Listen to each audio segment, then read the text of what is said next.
हजारीबाग व्यवहार न्यायालय अपर न्यायाधीश 6 श्रीमती कशिका एम प्रसाद के कोर्ट ने चौपारण कांड संख्या 312/18 राज्य बनाम आनंद कुमार डांगी में आरोपी आनंद कुमार को दोषी पाया और उसे फांसी की सजा सुनाई गई है। बता दें कि पूरा मामला चौपारण का है, जहां अंगिरा देवी, उसकी बच्ची और गर्भ में पल रहे बच्चे को आनंद कुमार डांगी ने 13 दिसंबर 2012 की रात्रि को धारदार हथियार से हत्या कर दिया था। उसका शव साक्ष्य छुपाने के लिए कुएं में डाल दिया और फरार हो गया। जब इस बात की जानकारी घर और मोहल्ले वाले को मिली तो उसे पकड़कर पुलिस के हवाले कर दिया गया। उसने अपना जुर्म कबूल किया और जिस हथियार से घटना को अंजाम दिया गया था उसे भी बरामद किया गया। वहीं विशेष लोक अभियोजक भरत राम ने जानकारी दिया कि पूरे मामले में 8 गवाही हुई, जिसमें डॉक्टर केसे आईओ, सूचक और सूचिका शामिल थी। दोनों पक्षों की दलील सुनने के बाद कोर्ट ने पिछले दिनों आरोपी आनंद कुमार डांगी को दोषी करार दिया था। वहीं सोमवार को सजा के बिंदु पर सुनवाई के लिए रखा था, जहां कोर्ट ने उसे फांसी की सजा सुनाई थी। हजारीबाग से मोहम्मद वसीम की रिपोर्ट। देखिए, मामला है कि यह चौपारण थाना कांड संख्या 312/18 में एक केस हुआ था, जिसमें अंगिरा देवी एक महिला थी, उसकी एक बच्ची थी और वो गर्भवती थी। उसको उसके पति आनंद कुमार डांगी ने हत्या कर दिया।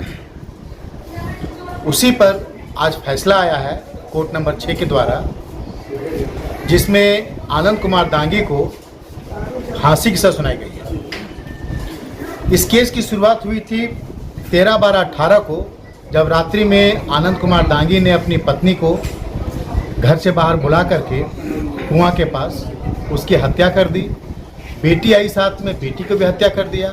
और सबसे बड़ी बात कि जब यह हत्या की घटना हुई थी उस समय उसकी पत्नी आनंद कुमार डांगी की पत्नी अंगिरा कुमारी 6-8 महीने की गर्भवती थी और तीनों को मार के कुएं में लाश को डाल दिया गया था और ये भागने का प्रयास किया।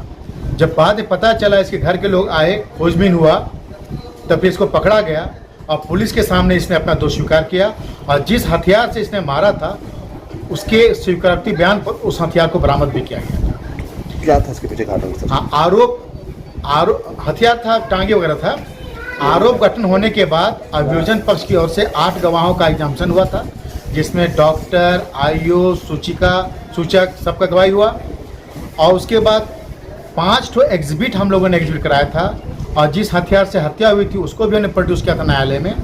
उसके बाद दोनों पक्षों के बचाव पक्ष और अभियोजन पक्ष का बहस सुनने के बाद माननीय न्यायालय ने पिछले दिनों इनको दोषी करार दिया था और आज रखा गया था कि सजा के बिंदु पर इनको सुनवाई के लिए।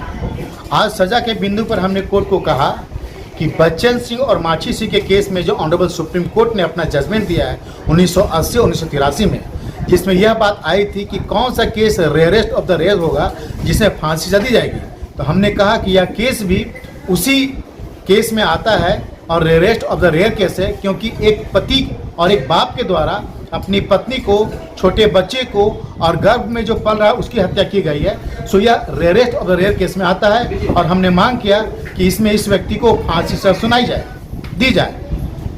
मेरे बहस को सुनने के बाद, दिए गए जजमेंट को पढ़ने के बाद माननीय न्यायालय ने मेरे बात को स्वीकार किया और 302 में इस व्यक्ति को फांसी से सुनाया है और भादवी की धारा 315 में 10 साल की सजा और फाइन भी किया है। क्या था मामला? क्या था सर इसको? मामला यही था कि अंगिरा कुमारी जो पत्नी थी, इसका अभियुक्त